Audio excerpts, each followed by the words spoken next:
life again. But it's the only way you're ever gonna learn. You look back and it's all in the past. I'm dwelling on that. Good evening and welcome to NUFC Matters with me, Steve Wraith. Tuesday night means Liam Kennedy. Good evening, Liam. Evening, alright? Yeah, good to see you, mate.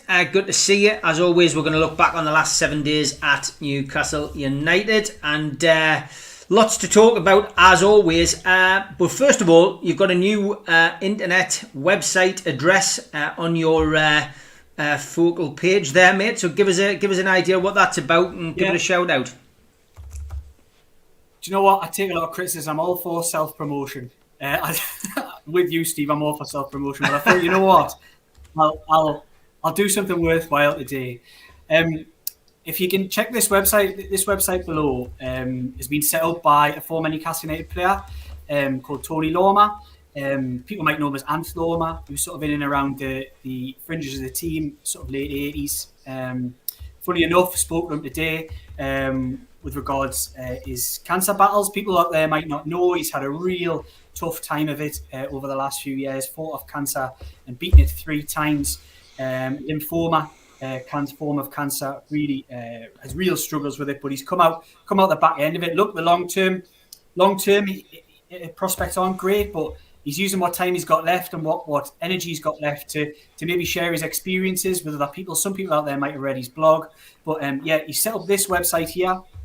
So it's basically for anybody who might be struggling with cancer, who might have sort of had a diagnosis, might not know who to turn to in this particular this lymphoma cancer. And he's kind of just there at the end of the phone, end of an email, a Zoom call, whatever it may be. And he set this up as a not-for-profit organisation with a hospital in Chesterfield as well. And it's just one of those things that it's a gap in the market, effectively, that some people... There's that lull between appointments and that time you're alone where you might be worried, you might be scared, you might be concerned about the news that you've just given. And Tony's making sure he's there at the end of the phone. Spoke to him today. He's absolutely loving life, and he's in fantastic shape. He's in fantastic health. Today, I would just give that a little push because we want to spread the message as far as possible that there is somebody there to help you if you need it. Yeah, he's a top lad, Anth. If you're watching, Anth, all the best, mate. Lucky enough to see you play and score for Newcastle, and good luck with everything you're doing, mate, and good luck with everything that you're doing with regards to this charity. So get the website there, guys and girls. Have a look at it. Well worth a visit. Please give Anth some support. You can hook up with him on social media as well. I think he's still on Twitter, isn't he, Liam? He is, yeah. I'll just get his Twitter handle up here if you give us a second. So it is at my bright side. At my bright side. That's Tony Loma. You'll find him on there. He posts blogs just about his experiences. He's been to hell and back, but he's fighting fit at the moment, and he's, like I say, loving life. Good stuff. All the best to him, and quick shout out to Sean Middleton for taking out a membership. Thanks very much for that, mate. And one of my mates, one of the guys from the farm, has actually set up a new business down in Liverpool. He used to design the farm album covers, and you can catch up with them here from the days of flat cap spectators standing on wooden terraces. This range of retro t-shirts looks back the days before logos and copyrighted team names. So if you want to have a look at those t-shirts, give the website a visit. When football was football.noisemerchants.com. That is in the chat. That's enough of that promotion, and let's get straight on to your questions. Rather than dwelling on that horrible game at the weekend, which I had to go and do 2 shows last night and speak about it. So hopefully we'll manage to keep off that for the time being. John, good evening from Q Tech. He says, question for Liam. NUFC get relegated. NUFC win case against Premier, proving they didn't apply the ODT correctly. Consortium pays £150 million for the club in the EPL. Surely Ashley would have a watertight case to sue the Premier League for the difference in what would have been paid if the deal had gone through when it should have if ODT had been applied correctly. What's your thoughts on that? Thoughts on that, John? The elephant in the room with that suggestion is that Mike Ashley will lower his asking price for the football club at all. It's run with that hypothesis. Yes, I think he would have a very, very, very strong case for compensation against the Premier League should that be the case, should Newcastle United suddenly drop in value and he completes a sale or is presented with a new deal from the same buyer at a much lower price. I think he would have a massive case for compensation. I've said this all along. A lot of the legal action going on at the moment is to push through the takeover, but by no means does that mean that all this legal action will be the end of it.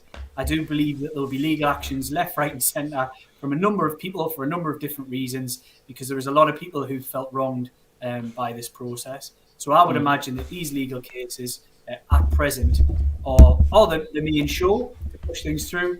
Then I believe the compensation cases are put. And I think there are a lot of strong cases for people who can feel like they've genuinely lost out. None more so than the fans, of course. But I'm talking Mike Ashley, I'm talking the buyers, and I'm talking people in and around that. I always feel like we need to do a disclaimer on a Tuesday night, but everything we say is our opinion. We're not in the know, we're not gospels on this. We just do our research, we have good contacts, and we put out what we believe, and we've been pretty correct on this show and on the Three Amigos throughout the whole process. We don't make any bullish claims, but it almost feels like I should put a disclaimer out, because some people do accuse us of, giving false hope, which we certainly don't. Peter Robson says, journalistic question for Liam. Is there a story you're particularly proud of? And do you have any future aspirations regarding your career? So, are you looking to move on to the sport, Liam? So you've thrown us there with that. Right. What I'm proud of, and I'm going to go back to what I mentioned at the start. If anybody gets the chance to read the first story I did in September 2019 with Tony Loma, it was a really, really emotional story to write. It was when he'd been diagnosed the third time and was battling with it, and the headline for the story itself was "I'm not afraid of dying," and it was a really, really emotional piece. If anybody wants to dig that out, just search Shields Gazette, Tony Loma. It talks about his Wallsend boys' future, his past. Talks about him being in YTS, putting the cleaning Glenn Roda's boots, all that kind of thing. It's a really talk about Gaza and games that Gaza scored in, and stories about him. But it was one of those really emotional ones where you can only it was such an emotional interview to do. I'm dead proud of that. As for my career aspirations, I've had plenty of aspirations. I have wanted to go places in this industry, but I'll keep those aspirations to myself. I don't mind. Okay. Mark Doyle says, can you see the Longstaffs remaining at the club long term with Bruce in charge? The fact he chooses Shelby and Hendrick over them is just clueless and shows that he's not thinking about the future. Of course, Matty Longstaff was in the under-23s yesterday against Sunderland, 1-1 draw against the Mackhams. Signs of life, he got a game. But yeah, what's your thoughts on Mark's question? Thanks for the question, Mark. It's a really good one. I can only guess, but if you look at the form so far, Steve Bruce's form for selecting the Longstaffs and his treatment of the Longstaffs, I would suggest that their time at Newcastle United is coming to an end. If Steve Bruce remains at the football club, and what I'll be honest in saying is that I've had no suggestions given to me that Steve Bruce is closing his time at Newcastle United. He may be acting like a bloke who's in the final throes of a career at a football club, but there isn't any movement from the top in that direction. It's such a shame, because I do genuinely believe if you throw them two lads, I'm talking about Elliot Anderson as well, and Andy Carroll, we've seen Paul Dummett come in and make a difference. Newcastle United need people who know this football club, know people who bleed through everything into matches from now. There's only 11 left. We need to stay in this division. And I think some of the Geordie lads have getting a really raw deal from Steve Bruce, particularly the Longstaffs. Look, Sean Longstaff, scapegoated, Sheffield United, everybody's heard the stories. He fought back. It's caused problems.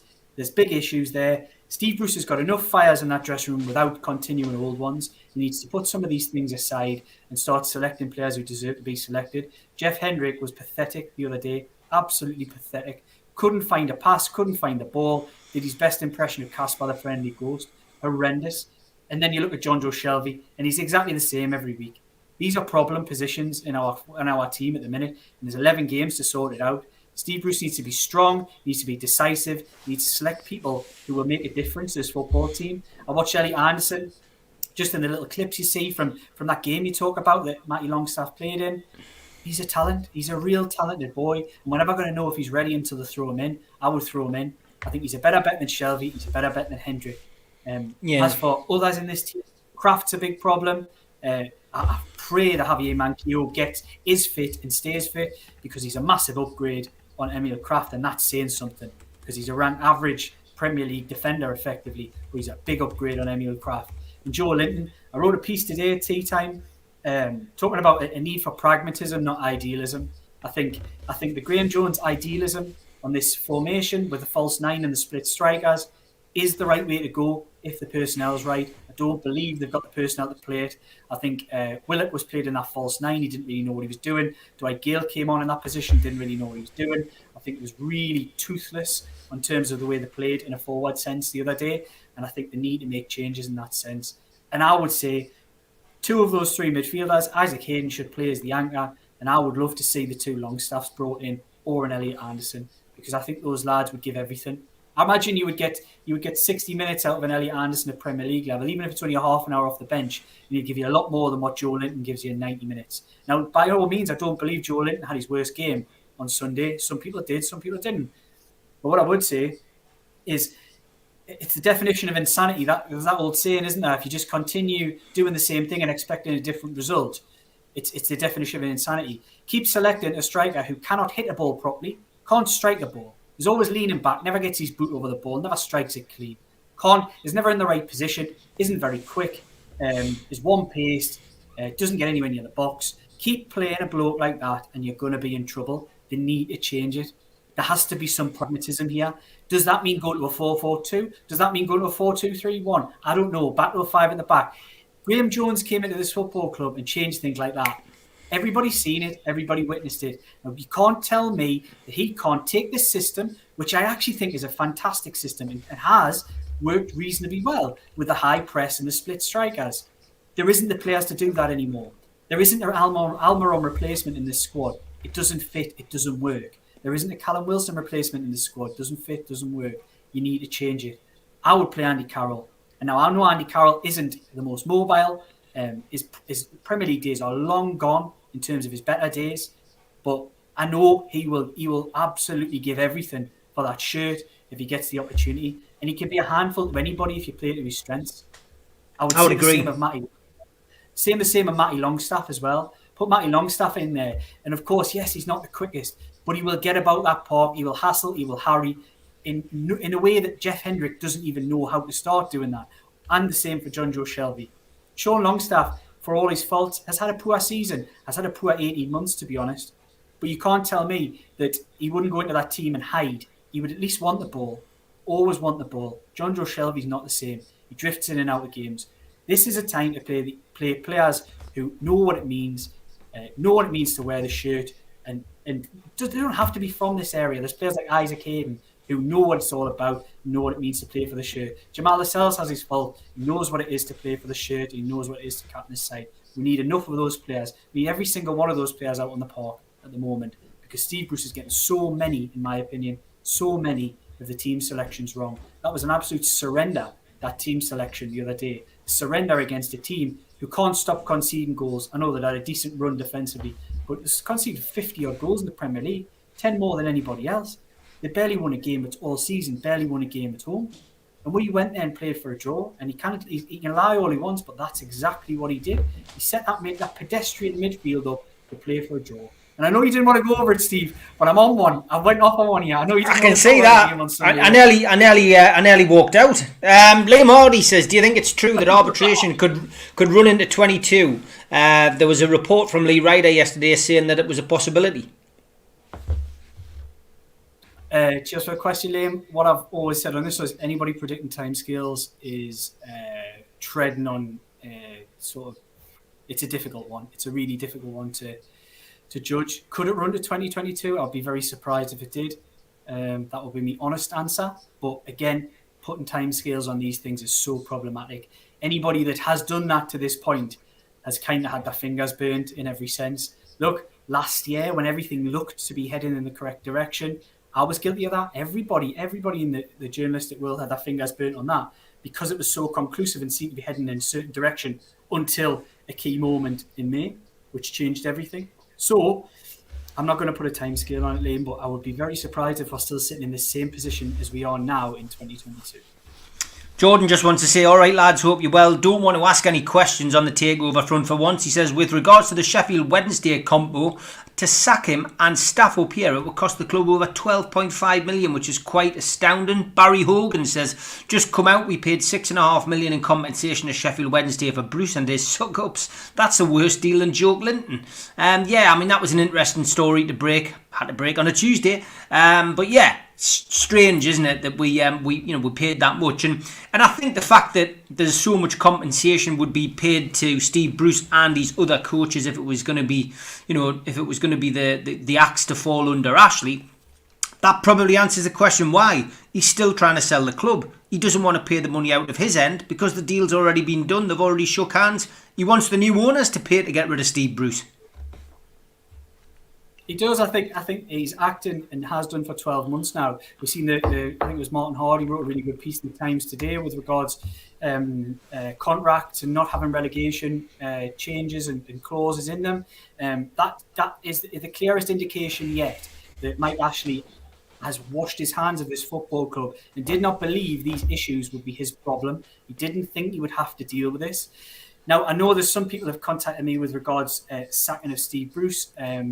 And that would sort of change the deal in terms of assets and things like that, and think costs and money that would have to come out of his own pocket. There is some sort of people smarter in that sense can talk till the cows come home on that regard. I don't really know a lot about that, but what I would say is I think Mike Ashley, Justin Barnes, and Lee Charnley have not wanted to. This is Steve Bruce is sacking is the decision they do not want to take.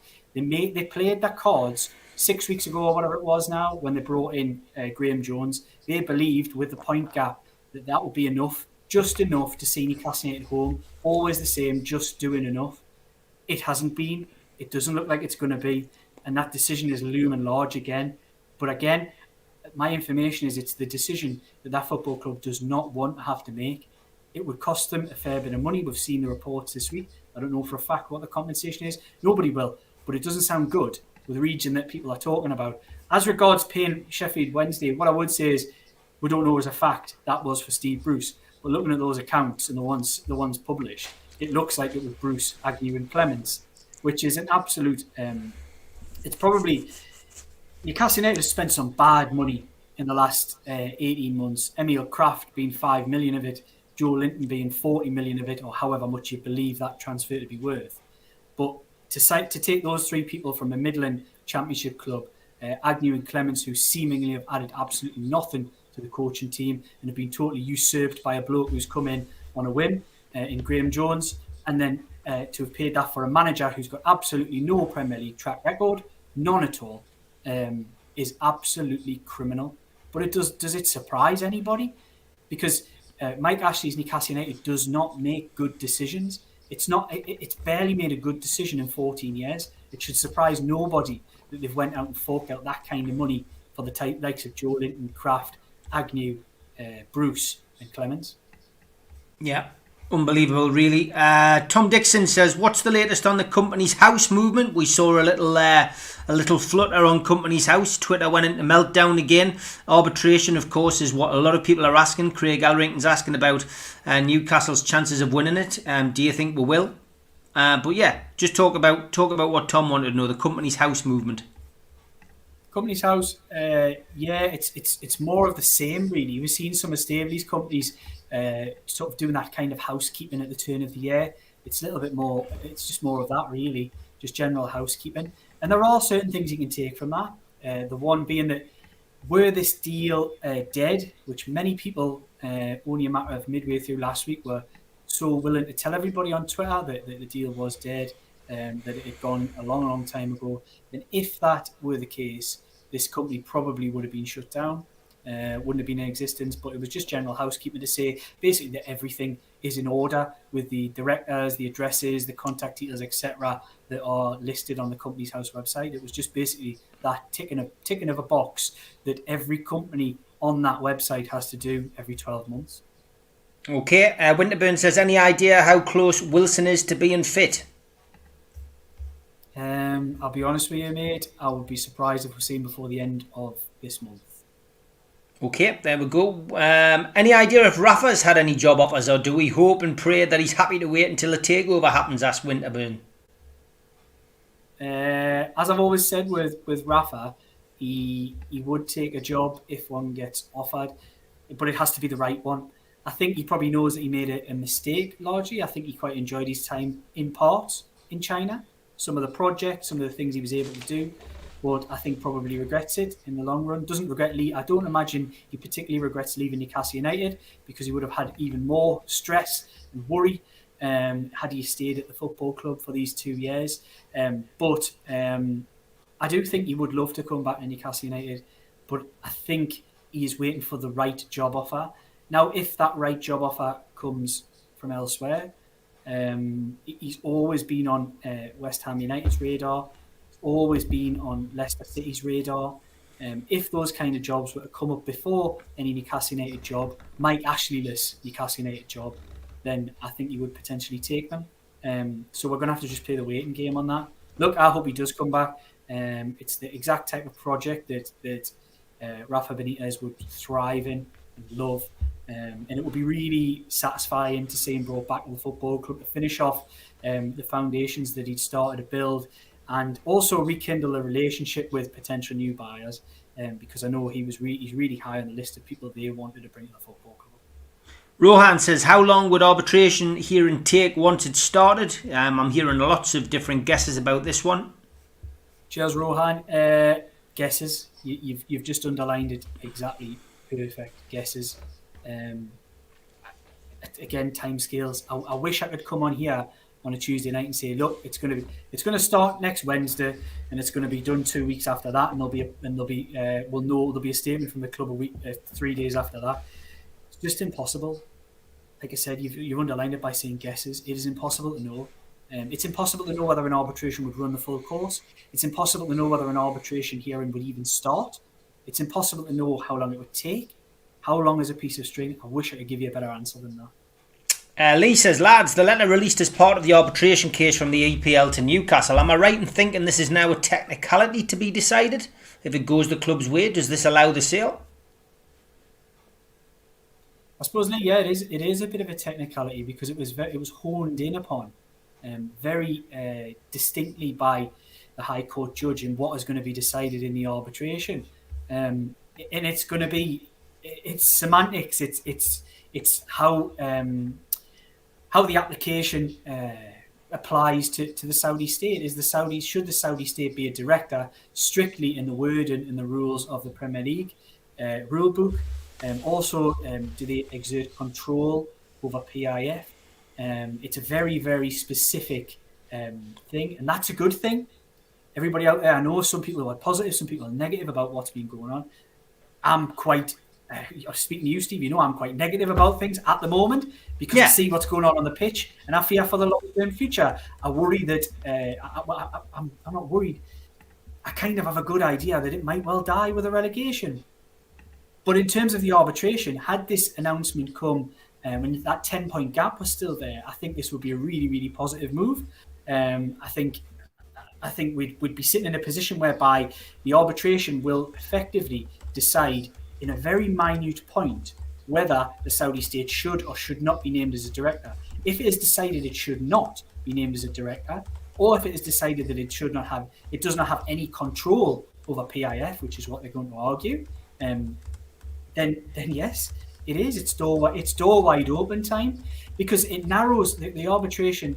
The details that were revealed with regards to the letter narrow it down to a very minute point, because all that was named in this letter that is referenced between Newcastle United, between the Premier League, sent from the Premier League to Newcastle United, is very specific. It says the only objection is that specific point. It's the Saudi state being named as a director.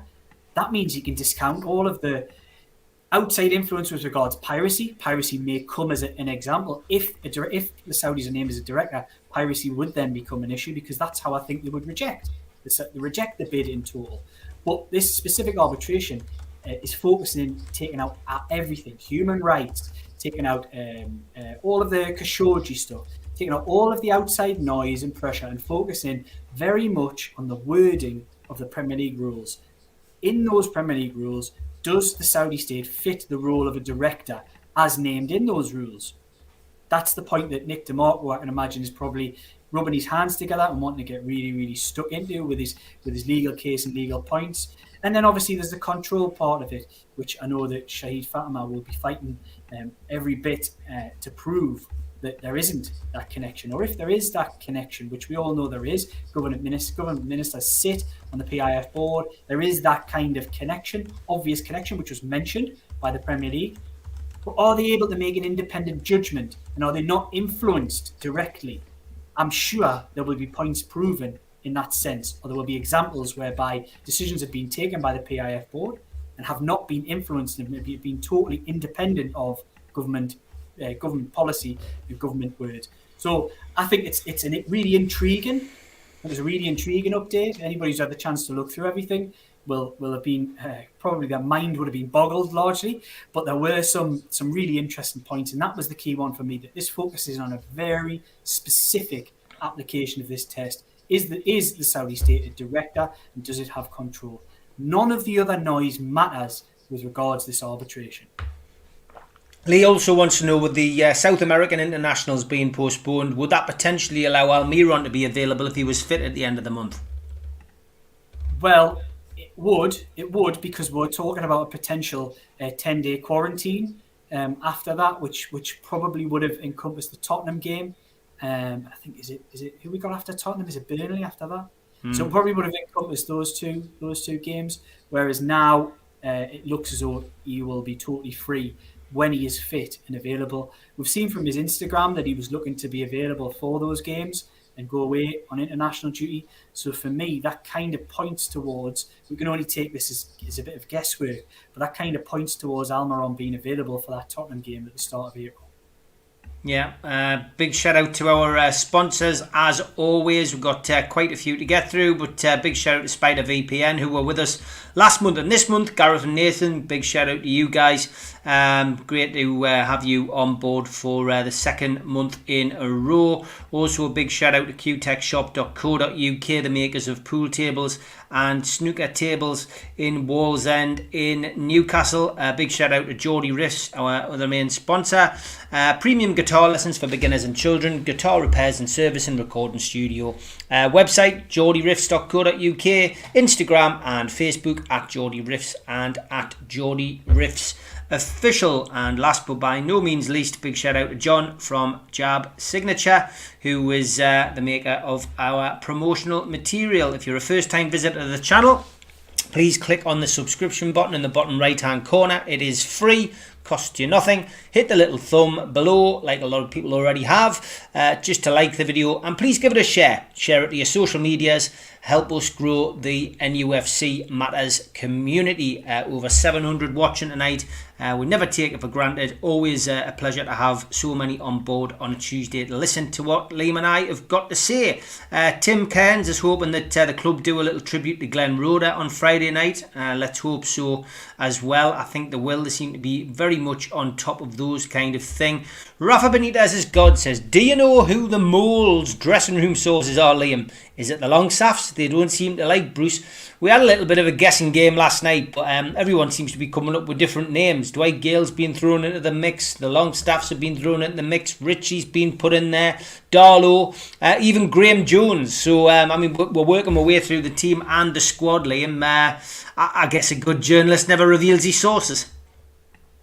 Of course, and I'll be honest, I've had a couple of names suggested to me, but I'm not going to disclose them or share them. I think it would be inappropriate for me to speculate on those kind of things. Good scoop for Craig Hope, though, as always. Good bit of journalism. Stephen Cameron says, have you heard any updates on ASM and Almiron? We've already heard that you don't really know a great deal about Wilson. Any snippets on the other two? it sounds like, again, I would be very surprised if we see any of them in the next 2 games. Then, of course, there's that international break for a week and a bit.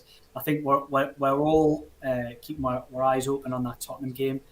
It looks as though that Miguel Almiron, as I mentioned previously, will probably be available for that game. It's pure guesswork on the other 2. There's been no update. Like I say, with Callum Wilson, because of the nature of the injury, it's one of those that he really should not be looking to rush back into action, because he could come back for half an hour and then that could be the end of his season quite easily. That is the type of injury. Alan St. Maximin's is similar in nature, and it'll be one that they're just going to have to rest up and train and get back as strong as possible, because I would hope that we'll have a better idea probably during the international break whether Callum Wilson will be available for that Tottenham game, but I suspect it maybe a little after that. Almiron hopefully for Tottenham. Yeah, hope so. Apparently the players don't have any relegation clauses in their contracts. We're going to be one hell of a financial mess. Is that true? Well, that was the story I was referencing earlier. That it's quite incredible that Newcastle United are making the same mistakes that they made in 2009. That they said they would never make the same mistakes. They said they would never wait and make the same mistakes with a manager like they did in 2016. But consistently, Newcastle United's people in power at Newcastle United, Lee Charnley, Justin Barnes, and Mike Ashley, make consistently bad decisions that are not in the best interests of the football club. I had a little conversation with somebody on Twitter the other day, and it might resonate with a few people out there. We often talk of Mike Ashley in the notion of him being a gambler because of his gambling history. He's taking this risk. I actually think that almost in some ways gives him a little bit of credit for the things that he does at Newcastle United. I would just more describe him as a waster. He's an absolute waster with the asset that he has at Newcastle United. He's got a fantastic crown jewel of the Premier League, as he once described it, and he's wasted it, absolutely wasted it. To say he's a gambler does in some way justify the actions that he has, but ultimately the way I look at it is they don't like being told what to do, even by people who know what they're talking about. Fans everywhere watch this football club. They've watched it for their whole lives. They're not stupid. They know what's going on. They can see rubbish when they see it. And people have been crying this out since December, since November, since lockdown last year, that this isn't good enough and it's only heading in one direction. But they're so stubborn, they'll never be told what to do. And the louder that the fans shout, they will not act. And that is a real failing. That's not a gambler. That's a fool, in my opinion. Graham Coleman says Charnley's been quiet. Is he still working for Newcastle? Yeah, he is still working. He hasn't been seen a lot, has he? There was a lot of talk around 2 years ago that he would be more of a public face of the football club. He should be. He's one of the only people who could talk, but no, I don't believe he has been allowed to talk recently, and I don't see that changing given the nature that Mike Ashley, the mindset of Mike Ashley with regards to Newcastle United now. John Askew says, Liam, for the many viewers interested in Keith Patterson's case, could you please provide an update if possible? Confidentiality. Things have happened behind the scenes. Things are moving. Like I've always said with Keith Patterson's case, with all of these, it's not like Keith Patterson in particular, it's an NCSL. What I've always said with that, and I've taken some hits for it on social media, is just join the dots. Have a think about what's going on with the case. Have a think about other cases. Have a think about the situation where Newcastle United find themselves, and just think of what the reasoning behind the stall. There has been not a lot of public action with regards to NCSL, but I think everybody out there with smarts about them can join the dots on that one and see where things stand. I wish I could say more. I wish I knew more.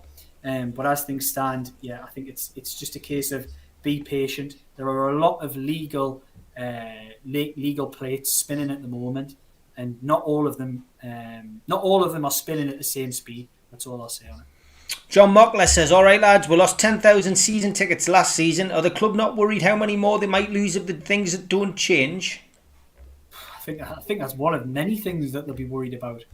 I think the fact that Mike Ashley will probably be facing up to the prospect now of not only owning a football club that he no longer wants, that he believed had already been sold, that he's facing up to the prospect of having an interest-free loan the football club more money if the sale doesn't go through, and if he doesn't agree to a lesser asking price, which I just don't believe he's of a mindset to do so.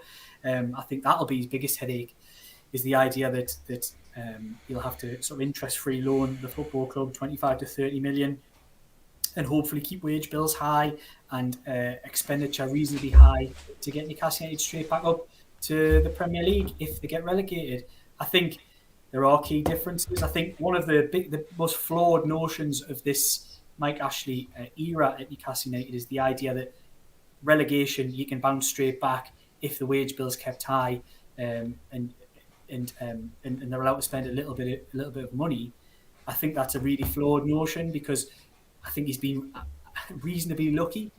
In a sense, the first time round is that we had a better squad than anybody could have realised. It was too good a squad to go down in 2009, and even with a little bit of a gutting of that squad, some of the bad apples, some of the people who didn't want to be there, it then was a very, very strong championship squad that effectively carried Newcastle United for the next 2 or 3 seasons in the Premier League with a couple of astute additions. The second time round in 2016, 2017, that promotion side, a world-class manager, nowhere near as good a squad, but a world-class manager that got Newcastle United back up. Where is the world-class manager, and where is the talented squad? I don't see it in Newcastle United this time round. Yeah. Trey and Son says, who advises Mike Ashley on football matters? As a supposed good businessman, can he not see the valuation of some of these players rapidly decreasing under Bruce's tutelage? Good question, and this is something that everybody must be questioning all the way through this. And it's something that you look back upon. He's never trusted football people, smart football people, to make football decisions. He's always entrusted the wrong people to make decisions at the football club, and that just continues. I don't know why we expected it to be any different. He talks a good game. He'll say they've learnt lessons. They really haven't. And I think this year almost, if they do get relegated, will partly be because of the takeover. I think because there's been he's been even more turned off to Newcastle United this year than he has been in any other time.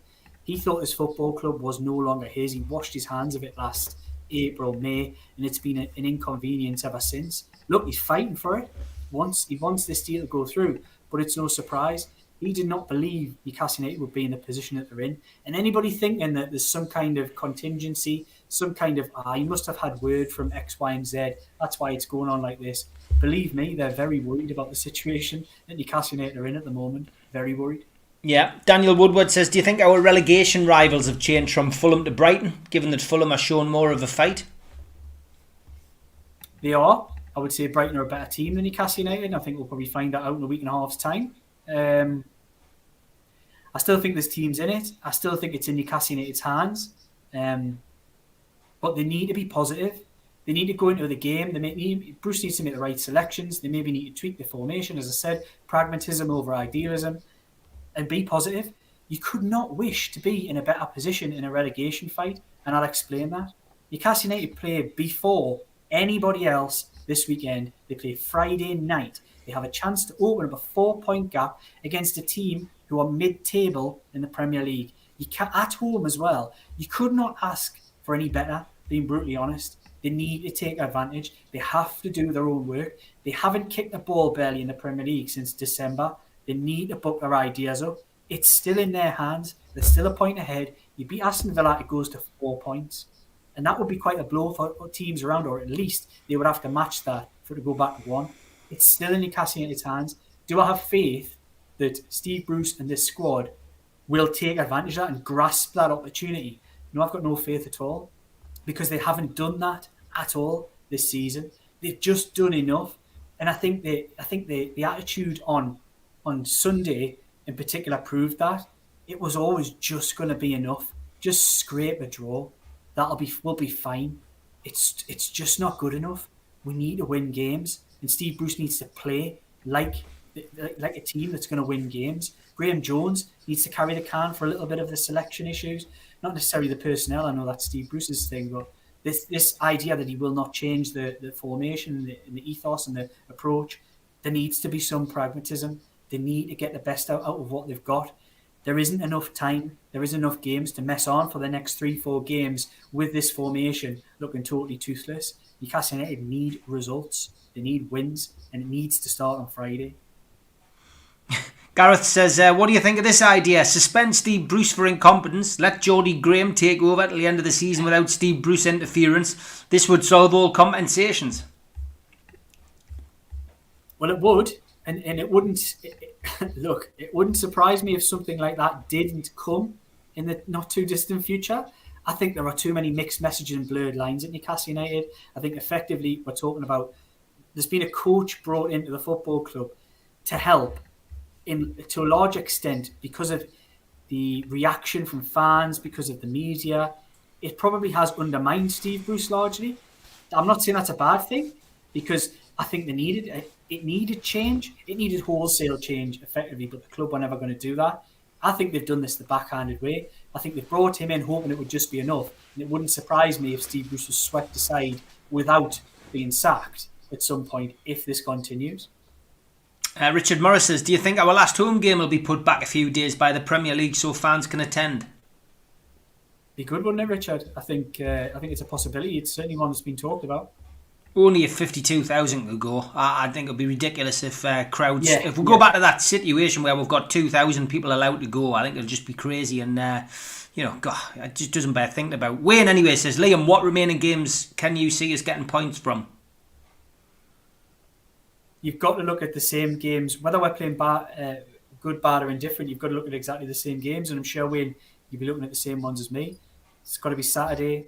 You've got Aston Villa, Brighton, Burnley. They've got Fulham, Sheffield United. You've got to look at all of those to say they're all easily winnable. And I think lockdown Premier League is a leveller. Fulham went and proved that. I'll run you through this narrative. So say Newcastle United were at Anfield on Sunday instead of the Hawthorns. And I can imagine, do you think Newcastle United would have went there and attacked them and beat them and won? I don't believe so. It probably would have ended up 2-0 to Liverpool, and it would have been, the narrative would easily have been after the game, well, they were never going to, it's Liverpool, they're the champions, they were never going to lose 6 on a row to them, were they? It would have been the narrative, I guarantee it. But Newcastle United's mindset has to change. That's not fans or anything. That's the players and that's the manager. The mindset has to change. Anybody can go anywhere and get a result. Liverpool have lost to 3 of the bottom 6 at home in the not too distant past. They've lost to rubbish at home.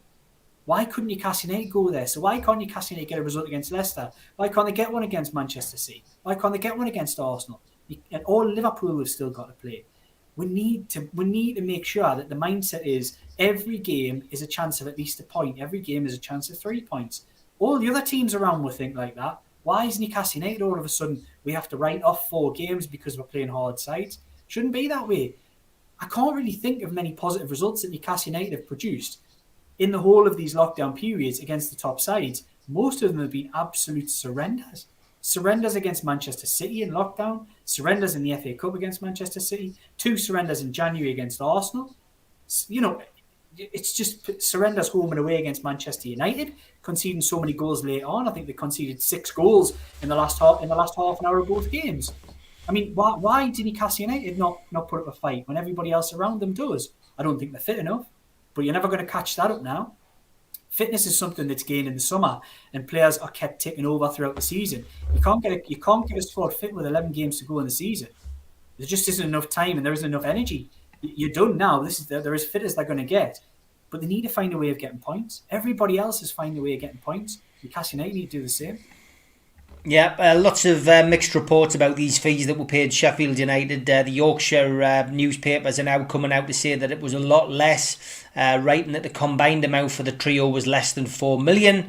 I guess, again, it's another story that's just rumbling on. John Kinghorn says... That's what I said before, Steve, that at the moment everybody's jumping on that idea that it was. There was no confirmation that is exactly what that payment was. I was quite clear in saying that before, that it does say that 6.4 million, and it looks like it probably was for Agnew, Clements, and Bruce, but there is absolutely no guarantee, and there's no real way of finding that out either. No. John Kinghorn says, Liam, do you know if the players have trained in the last couple of days? I mean, it might be handy if they went in and did something this week. I certainly hope so. I don't know what the training schedule was this week. I suppose it's probably been sorted weeks ago by the sports scientists, according to Steve Bruce. It's funny how those sports scientists always seem to have 2 days off together in a week. That's quite amazing, that, isn't it, Steve? 2 days off together. I wonder what you could do with that time, eh? Classic. Nathan says, here's one. How did the Premier League not have anything to say about Justin Barnes' level of involvement he has in Newcastle? He's not a director or anything. It's actually really interesting, Nathan. It's something that hasn't been addressed and doesn't really get spoken about. But there's certainly a case to say that Justin Barnes he's a non-named director at Newcastle United, but there's a certain case to say that he should be a shadow director and could be called up as such. Sean says, is it right that Lee Charney was sent to the training ground to tell Steve Bruce off and co after the Crystal Palace game? So I'll tell you the official word that I got in that sense was that it is a regular thing that Lee Charney weekly goes to the training ground. But what I would say this time was I think the nature of the conversations were very different to what they normally are in a regular week. Okay, Bede says, Liam, can you see Manquillo coming in for Kraft as he was on the bench against West Brom, proving he must be fit enough? Yes, he has to. He has to come in. Emil Kraft isn't good enough. Nowhere near good enough. Doesn't defend, and actually creates more pressure for the defenders inside him. I put a lot of. I know Lewis doesn't do himself any favours when he has played, but a lot of pressure that Clark and Lewis on the left hand side found themselves in when Kraft plays is because there are so many balls coming in from the opposition's left hand side, from the byline, and from deep positions. Because Emil Kraft does not physically know how to stop a cross. Such a poor defender, really poor, and shows absolutely no quality in a forward sense either. I would argue that is one of the worst signings that Newcastle United have made in recent years. They paid £5 million for him. You can't tell me there's a lad who's now playing his trade in the National League at Hartlepool United called Jamie Sterry. You cannot tell me he wouldn't have done a better job than Emil Kraft, because I think he probably would. Daniel Renforth says, would you start Andy Carroll on Friday, lads? I would have had him start. You see, I put my team out. I never usually do that. I put a proposal for a team out a couple of days before the game. Copied most of the players in who were on Twitter as well, to be fair. But it was a Geordie team, a team of kids from the northeast who at least would have given it a go. Like yourself, I probably would have had Anderson on the bench, but I would have had Matty Longstaff playing. I would have had Andy Carroll starting at least, and if he collapses like a pack of cards, he could have come off. I would have had Paul Dummett in, which of course that was the one thing Bruce did do. But I would have had the experienced heads in there as well. I would have had Matt Ritchie in, and I would have had Manquillo in. He was on the bench, so he was fit enough to play. I would have had Darlow in ahead of Dubravka. I've got to be honest, I wouldn't have changed the goalkeeper over. I had a to and fro with the goalkeeper situation. The experienced goalkeeper, your number one goalkeeper. But then, Darlow's played the majority of games this season. Is it unsettling for the back four that we've suddenly put him back in? I would have dropped Lascelles. I would have had Fernandez in, and I would have had Fernandez alongside Clark. So I would have had a 4-4-2. That's what I would have done for West Brom. Different game altogether against Villa. They like to attack. We had a chance to beat West Brom. Villa's a tough game. But Andy Carroll starting on, against Villa, I don't know. I really don't know. I'd probably go for something a bit quicker. I would be tempted like you to play Anderson in some capacity. Go for a Matty Longstaff. Go for Hayden. I don't know. Maybe he's even chancing it with a midfielder up front. Do you know what I mean? And going for like a Jacob Murphy stroke, Dwight Gale forward line, and just hoping for the best, bringing Ritchie. And I don't know, it's so difficult, but I don't think Aston Villa's the game for Carroll. Like, I would personally, Matt, I would play Carroll. Like I say, if he's going to persist with Joe Linton, it's absolute lunacy, because the guy can't score goals, is absolutely no threat, and adds very little to the team other than being an outball, a bit of a lump, a big lad who you can hit. Andy Carroll's that, and Andy Carroll will be a threat in one box and he'll defend in the other box.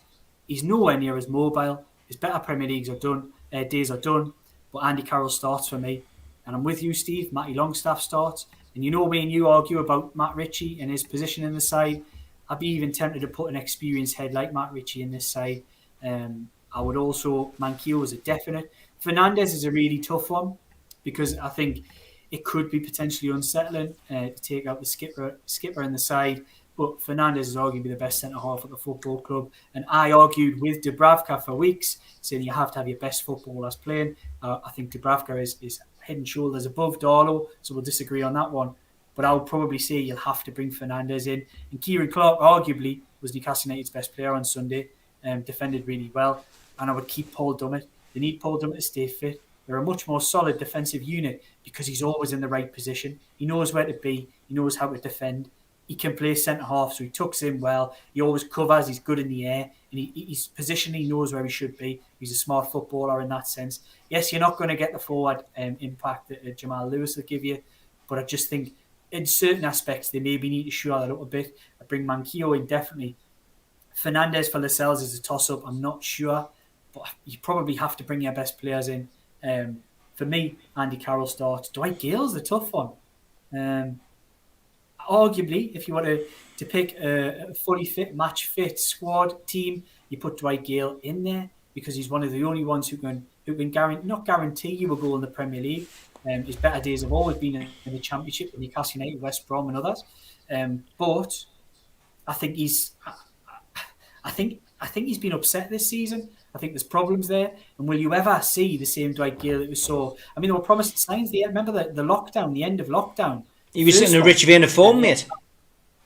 He was fantastic, and we've not seen anything remotely since. Why is that, though? Why has Steve Bruce not used him? He came back from injury at the end of November. We've barely seen him on the pitch. It's no wonder he's been pulling his hair out, wondering whether he's going to get minutes. It's not like Newcastle United have been scoring goals galore, is it? No. So no wonder a centre-forward's looking and saying, well, why are you not playing us? I think it's problems like that, which is this man management thing that Steve Bruce is supposedly so good at.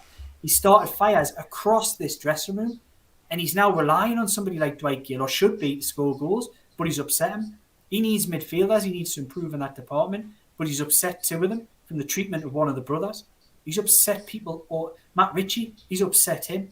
Andy Carroll, he's upset him. There's players all over this team. Isaac Hayden was one of his biggest champions when he first came to the football club because he managed in the whole city. They've done nothing but argue on the field and off the field. There's problems all over this, but this is the man management. He's been poor, really poor in managing people's time on the pitch and people's fitness, everything. It has been a shocking, arguably, you could argue this is probably the worst appointment, and I include Joe Kinnear in this, the worst appointment that Newcastle United have made under Mike Ashley. Yeah, I would say 100% you're right, and lots of questions coming in. So sorry we haven't been able to get through them all. There's been so many points to make. Yeah, James Douglas says the Grealish quote must motivate the players. He said we were rubbish. That's a great idea. Great, 100%. Put that up. It's the kind of thing you would do in any football team, isn't it, Liam? Get the players motivated. And yeah, Piers Morgan has quit GMB. That's it. After this morning walking off set, he has actually quit. That's what a lot of people are talking about. Interesting that. That the man who's got a lot to say couldn't take the criticism, and this morning is now lost his job for whatever reason. Interesting, but yeah, the Jack Grealish situation, clearly heard slagging Newcastle off on the last fixture. That should motivate the players, shouldn't it? If they don't believe it, it'll motivate the players if they don't think he was right and true. Otherwise, it's demoralising, isn't it? And I think it can go both ways. But if there's some battle and if there's some pride and some fight in those players out there, they'll want to prove them wrong. So hopefully they do. Yeah. Shelby, what's your thoughts? Says Sean. He did track back well the last two games and covered some West Bromwich Albion attacks. I mean, I'm not a Shelby fan. He did for 20 minutes. He did for 20 minutes. The rest of the game, he was a shadow. He was pathetic, I thought. And people who watch this show regularly will know my thoughts on John Joe Shelby. He wouldn't be anywhere near my football team. Jason, sorry I didn't get your other questions. I'll get to this one. He says, Liam, what's your thoughts on Andy Carroll coming on the pitch for 30 seconds on Sunday? It's up there with some of Bruce's farcical decisions. I mean, it really didn't make any sense, that. An embarrassment. It was effectively him seeing out a game with 30 seconds to go. Total embarrassment. It was him either him getting his friend, if he gets on with Carroll now. It was him getting a significant amount of money because his contract, as we know, is incentivised. Or was it a message to the people above? Was it another And another idea that Bruce is becoming is sort of sending a message to the people above him. I honestly don't know the answer to that. Yeah, strange situation that, and nothing should surprise us. Let's say with Steve Bruce. Jordan says Manquillo must start the next game. Dummett and Manquillo are our best fullbacks. I don't think you'll get any arguments out of us at all on that. What's the top, Liam? Says Wayne. It is. He's NUFC Matters. Hey, yes, specially made one-offs, not for sale. So, you know, they're very special to the lads and lasses who've got them. Joe Walker says, as a journalist, Liam, what do you make of the Craig Hope ban? Absolutely pathetic. So Steve Bruce stood the story up and bans the journalist for getting something right. Well done, Steve Bruce. Crazy, absolutely crazy. But this is it. Thoughts on Lee Clark taking a job in Sudan, Liam? Very surprised. Unusual. Good luck to him. Yeah, fingers crossed. I hope it works out for him. I did text him the other day and he is doing well. Mike Jen says, Liam, are you ringing in for a 5-minute rant again? I'm not sure whether you saw it last night. No, I didn't see that, but I know it's going really well and you're having lots of interesting callers. I will put that out there. I did see one video online which had us chuckling, Steve. I thought you dealt with it very well, I'll be honest with you. Anybody who hasn't seen it, check it out. Very funny, that. But yeah, I might ring in. I've been on a couple of rants tonight, haven't I, Mike? Yeah, you have. Bede says, how does Elliot Anderson not get in ahead of Hendrick or Shelby? We've said that already. We need legs and a creative spark. Little Musgrave says, Bruce to replace Morgan, one fat-headed dinosaur who talks nonsense for another. Your opinion, Little Musgrave, not mine, of course, or the thoughts of NUFC Matters. Jordan says, do you guys not think Mike Ashley would have been fuming having to pay Carroll for 30 seconds? It's beginning to look like a test of who's more stubborn. It's so obvious he wants his bit from Mike now. Well, that's what I was hitting at before. Was it some kind of message? Was it not? It's impossible to know. Is Lee out there sorting us up for a feeder club, says Colin Wilson. Rafa Benitez is God says, well said Liam, the fans are behind Craig Hope. Give us a little plug as to where people can find you and your work, Liam. Anybody who might have missed the start of this, again, just check out this website. It's from a former Newcastle United player providing cancer help. It's called Tony Loma. Might know him as Ant Loma. Played towards the end of the 80s at Newcastle United. So check this out. But you can also find me at the usual places on Twitter at Liam J Kennedy 23 or at the Shields Gazette website. We work on a subscription basis. So if you like what I do on here, if you like the things that you see on Twitter, then go on, subscribe. You might like the content that's produced across the Northeast. Hartlepool, Middlesbrough, Sunderland, Newcastle, other sports, everything. Top class coverage across the Shields Gazette, Sunderland Echo and Hartlepool Mail, and you get access to all of that if you put a subscription. It's only a couple of £1 for a month, I think. So crack on and subscribe. And if you do, make sure you mention that you got it from here. Those of you who asked your questions to Ian Lafreniere, the creator and writer of such classics as Affid is In Pet, The Likely Lads, Porridge, to name but three. Well, that is going to be on tonight at 8 o'clock. We got through everyone's questions and thoroughly good interview. Even his old pal Dick Clement rang up as we were on air. So that airs at 8 o'clock tonight. It's around about 40 minutes long, so well worth a watch. And if you sent a question in, your question should be asked on there tonight. And if you missed it, 10 questions with Alan Shearer. That is on our Alan Shearer playlist, so well worth a watch. And if you want to pop on our website, got some rather snazzy gear now, NUFCmatters.com. This will be available until the end of the season, until stocks run out. So NUFCmatters.com. Pop on the t-shirt that Liam's got on, slightly different though. The ones we've got have got the club badge on as they were present, and a couple of other things, iPhone 12 case, even a car sticker. So if you want to show your support for NUFC Matters, get on to NUFCmatters.com. Buy the car sticker, buy a car t-shirt, buy a mobile phone cover. That'll be great. And coming up for the rest of the week, for those of you who are first-time viewers, Wednesday night, of course, is Retro Night. Tomorrow night, we're looking at games between Newcastle United and Crystal Palace. That's at the slightly later time of 8 o'clock, because I've got a Zoom call earlier. So that'll be 8 o'clock till 9 with the guys. Everyone is present and correct for that one. Thursday night, as always, it's myself, Supermac and Gibbo, and the Rogue Internet Connection. And then Friday night, it'll be the three amigos, me, Steve Hasty, and Neil Mitchell, and usually joined by the local MP from Gateshead, Ian Mearns. And yes, we are doing a match day live as well on that night, so it'll be a slightly shorter three amigos, or maybe we might extend it to the 2 hours. I don't know, we'll see.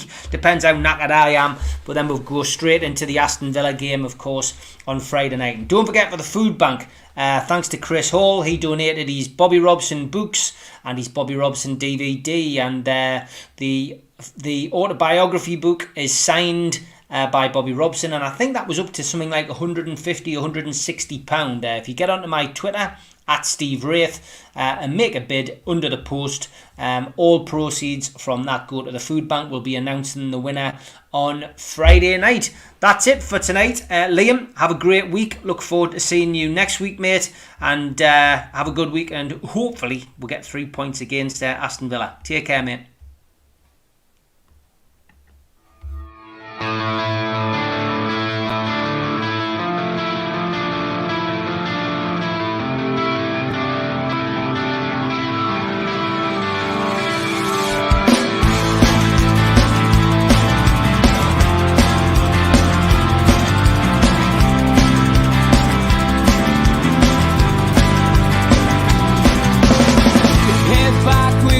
Attack. It feels like I've been talking to myself again, but it's the only way you're ever gonna learn. You look back and it's all in the